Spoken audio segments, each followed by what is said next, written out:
Hi friends! Thanks for tuning in. If you like this video, please give it a like, comment below, and take a moment to subscribe to our channel.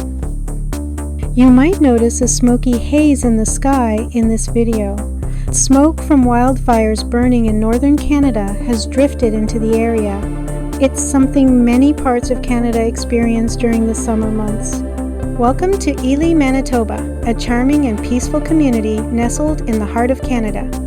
Located just west of Winnipeg, Elie is a small town that offers a perfect blend of rural tranquility and easy access to urban amenities. The area around Elie is rich in history, with the first settlers arriving in the late 1800s. The town has since grown into a vibrant community with a strong sense of pride and heritage. Elie is perhaps best known for the F5 tornado that struck the town on June 22, 2007. This event, while devastating, showcased the resilience and spirit of the people of Elie, who came together to rebuild and support one another. Elie is situated in the Red River Valley, a region known for its fertile soil and agricultural abundance.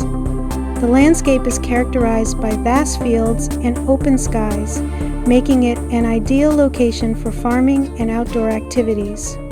The Red River, which flows through the valley, has played a significant role in the development and history of the area, providing both transportation and a source of livelihood for early settlers. Whether you're passing through or planning to stay a while, Elie offers a unique glimpse into the heart of Manitoba, where the past and present come together to create a truly special place.